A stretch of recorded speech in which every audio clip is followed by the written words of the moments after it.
तो नमस्कार, मैं पंडित ब्रजेश चंद्र पाठक मनोकामना ज्योतिष चैनल पर आज आपके सम्मुख जैसे हर माह की तरह प्रतीक्षा आप करते रहते हैं।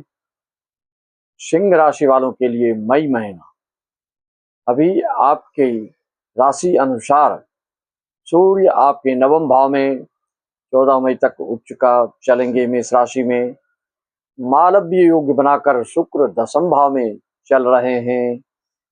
एकादश भाव में मिथुन राशि में गुरु आपके आय भाव पर बैठकर स्थायित्व संपत्ति प्रदान करने वाले योग बनाकर चल रहे हैं, जो लगातार 2 जून तक इनकी इस तरह की कृपा आपके ऊपर बरसती रहेगी।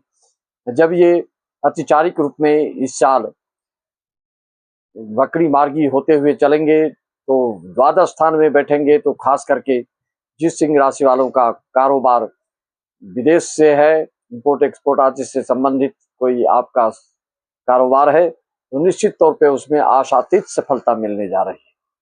केतु आप जान रहे हैं कि सिंह राशि में बैठकर राज सिंहासन, आध्यात्मिक सिंहासन, जहां सूर्य आपको राज सिंहासन पर बिठा करके भाग्य के दरवाजे को खोल रहे हैं, वहीं पर केतु आपके आध्यात्मिक सिंहासन पर बिठा करके आपकी लोकप्रियता, आपका यश, आपकी कीर्ति ये दिनानुदिन बढ़ती चली जाएगी 5 दिसंबर तक लगातार।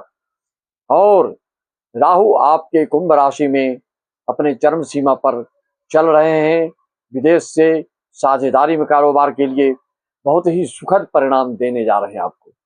शनि मंगल की युति मीन राशि में अष्टम भाव में सिंह राशि वालों के लिए यह उथल पुथल करने वाला होता है। या तो रचनात्मक कार्य आपसे कराएगा या फिर बीच में कोई विध्वंसात्मक कार्य भी हो जाए तो आश्चर्यचकित नहीं।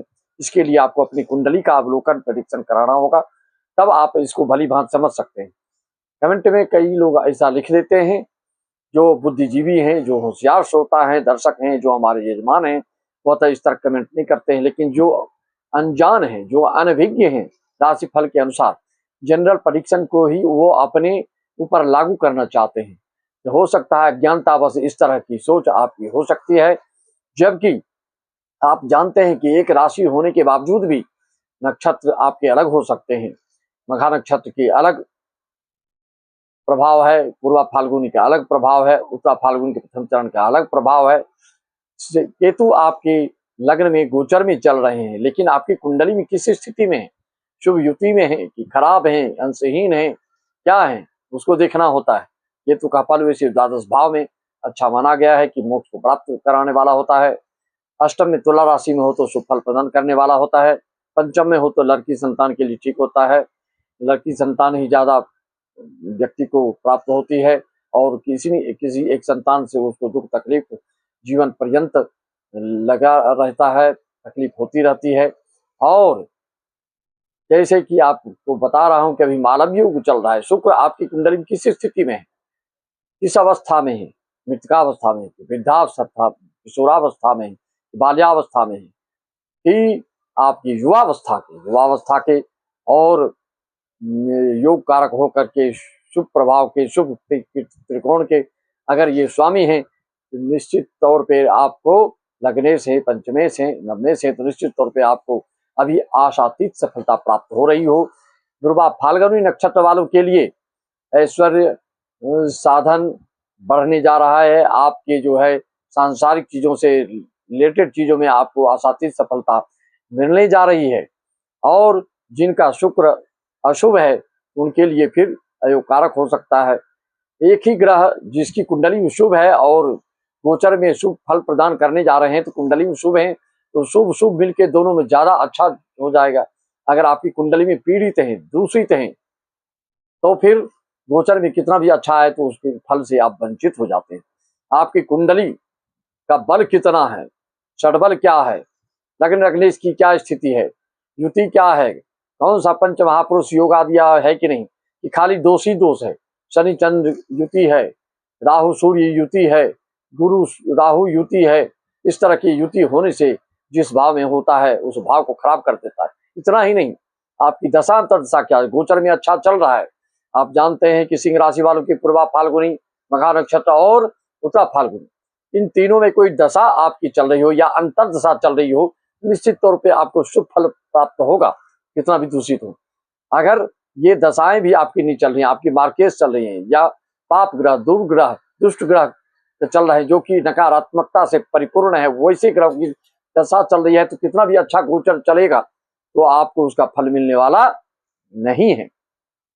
जीवन पर्यंत जो तरक्की करता है, उन्नति करता है, जिसका उत्थान होता हुए चला जाता है, जो उत्कर्ष को प्राप्त करता चला जाता है, उसकी कुंडली में कई राजयोग होते हैं, कई ग्रह युवावस्था के होते हैं। लग्न लग्नेश उनके विशेष रूप से युति बनाता है, लग्न आयेश परिवर्तन हो जाता है। अगर राहु नवमेश के नक्षत्र में, नवमेश राहु के नक्षत्र में हो, तो आप खेल जगत में अद्वितीय प्रतिभावान होते हैं और पूरी जगत में नाम कमाते हैं। पंचमेश अगर आपकी राहु के नक्षत्र में हो, सिर्फ राहु को खराब समझते हैं, लेकिन राहु के नक्षत्र में पंचमेश हो, नवमेश हो और आयेश हो, तो छप्पर फाड़ धन वर्षा मिलता है, आकूत धन संपदा का स्वामी बनाता है और दुनिया में नाम करने वाला होता है। पंचम भाव में पंचमेश अगर राहु के नक्षत्र में होता है तो फिर ऐसा व्यक्ति दुनिया में यश कीर्ति नाम फैलाने वाला होता है। किसी न किसी दृष्टिकोण से वो अपने दुनिया में अपनी मौलिकात्मकता के कारण, सृजनात्मकता के कारण, रचनात्मकता के कारण वह दुनिया में नाम रोशन करता है।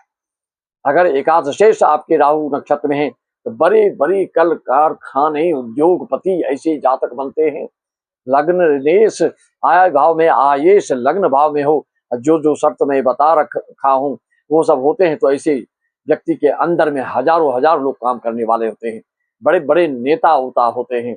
इस तरह के आप जानते हैं कि दसम भाव में राहु चंद्र की युति नेतागिरी करने वालों के लिए बहुत अच्छा माना गया है। भले मानसिक दृष्टिकोण से आपको शांति कम मिलती है, लेकिन लोकप्रियता के दृष्टिकोण से, राजनीतिक क्षेत्र के दृष्टिकोण से देखा जाए तो अति प्रतिभावान आप होते हैं। और अपने जनता जनार्दन को जब आप भाषण देते हैं, जब कोई जनता जनार्दन पब्लिक से रिलेटेड कोई काम करते हैं आप, तो सबको मंत्र मुग्ध कर देते हैं और ताली पे ताली, आपकी बातचीत की शैली, आपकी वाक्पटुता के कारण आपको तालियां की गर्राहट मिलती है। तो मित्रों, इस तरह की बात है, आपको अपनी कुंडली के हिसाब से देखना है कि भविष्य में आपको क्या होने वाला है, वर्तमान में क्या दशा अंतर्दशा चल रही है, आपकी कुंडली में क्या क्या शुभ योग हैं, क्या उसकी दशा अंतर्दशा चल रही हो, तो निश्चित तौर पे आप धन्ना सेठ बनने जा रहे हैं। और गुरु इस बार राजा का पद लिए हुए चल रहे हैं, तो मंगल मंत्री का पद लेके चल रहे हैं। अगर ये इन सब का दशा अंतर्दशा बलिष्ठ योग में है तो कुछ कहने के नहीं, दोनों हाथ में लड्डू के योग अभी चल रहे हैं। और कुछ ही दिनों में मंगल जब अपने रोचक योग बनाएंगे आपके नवम भाव में, तो फिर क्या कहना, रियल एस्टेट से संबंधित, मकान भवन से संबंधित आदि चीजों से आपकी मनोकामना पूर्ण कर देंगे और आशातीत सफलता प्राप्त होगी। अकल्पनीय सफलता आपको प्राप्त होने जा रही है। आपको हमसे संपर्क करके अपॉइंटमेंट लेना है, अपनी कुंडली की प्रेडिक्शन करवाना है, तो आप मेरे ये व्हाट्सएप नंबर पर अपना डिटेल्स डाल सकते हैं।